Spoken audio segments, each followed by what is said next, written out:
Os cenários aquáticos têm uma reputação de serem imprevisíveis nos games. No entanto, há algo em que eles quase sempre acertam: a música. Explorar as profundezas azuis resultou em algumas das ambientações sonoras mais impressionantes nos jogos, e também as mais diversas. A água tem o poder de criar uma ampla gama de experiências e emoções. Desde momentos alegres na praia até os terrores ocultos nas profundezas, ela pode ser refrescante ou perigosa. Pode representar aventura ou um beco sem saída. Pode ser serena e relaxante, ou revoltada e assustadora. E pode ser tudo isso e muito mais. Isso permite que os compositores se inspirem em diversas fontes e infundam sua música com uma grande variedade de emoções. Como resultado, algumas das melhores e mais influentes trilhas sonoras de jogos foram criadas sob o mar e Under the Sea, Kingdom Hearts 2, e isso é debatível.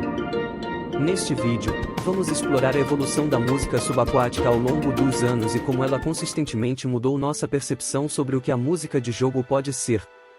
Vou tentar evitar ao máximo os trocadilhos com água, mas sem garantias. O tema subaquático e Underwater BGM, Super Mario Bros.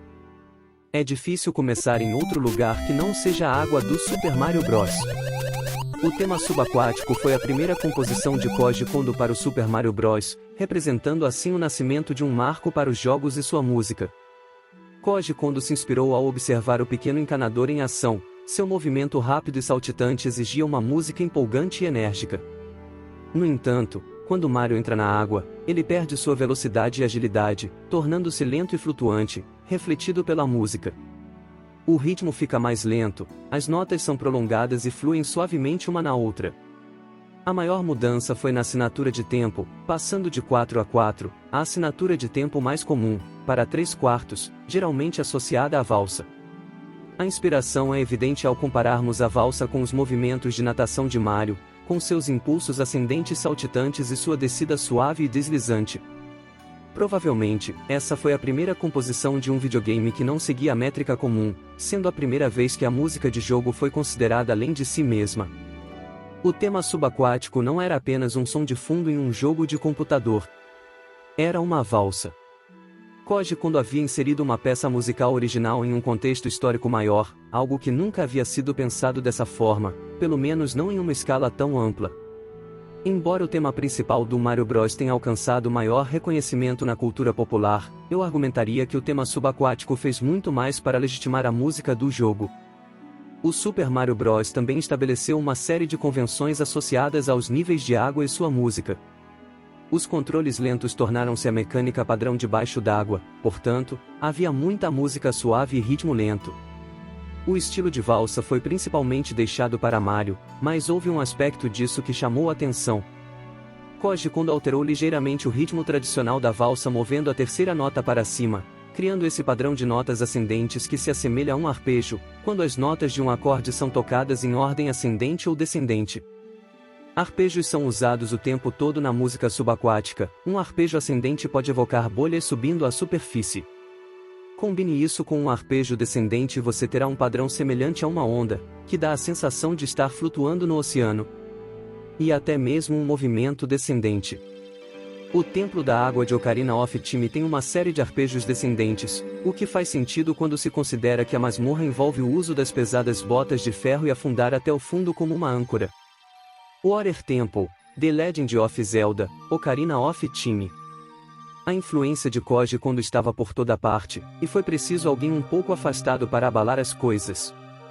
Aquatic Ambience, Donkey Kong Country. A inspiração de David Wise para a trilha sonora de Donkey Kong Country não veio de outros jogos, mas das trilhas sonoras sintéticas de filmes e da música pop dos anos 80. Em vez de marcar o movimento do personagem em ambiente aquático, David Wise imergiu o jogador no ambiente marinho de Coral Capers, e isso mudou tudo na composição. Em vez de um ritmo de valsa, o ambiente aquático desorienta você ao mal ter uma batida, não lhe dando nada tangível para se segurar na música, nenhum ponto de apoio sólido. A música utilizava técnicas de produção modernas, como aplicar filtros para abafar o som dos instrumentos e um atraso para destacar a imensidão do oceano. Sua instrumentação é escassa. Há uma bela linha melódica, mas ela se mescla com a camada de pads sintéticos por baixo. Isso era incomum para a época. A música de jogos quase sempre colocava a melodia em destaque, mas em ambiente aquático é como se David Wise tentasse esconder a melodia. A tendência para a trilha sonora de jogos e filmes no século XXI tem sido menos melódica e mais ambiental. Músicas que não chamam a atenção para si, mas visam imergir você no mundo com o mínimo de distração possível. Donkey Kong Country, e em particular ambiente aquático, anteciparam isso nos jogos em pelo menos uma década, atuando como paradigma para a nova onda da música de jogos, e na minha opinião, ele faz isso melhor do que a maioria, porque ainda tem aquela melodia cativante. Ambiente aquático encantou até mesmo o próprio homem, Koji Kondo, que se afastou do estilo de valsa na próxima aventura subaquática do Mario. Super Mario 64 Docas Perigosas é espaçoso, usa aqueles sintetizadores imersos em reverberação familiares e também não tem percussão, pelo menos enquanto você está nadando.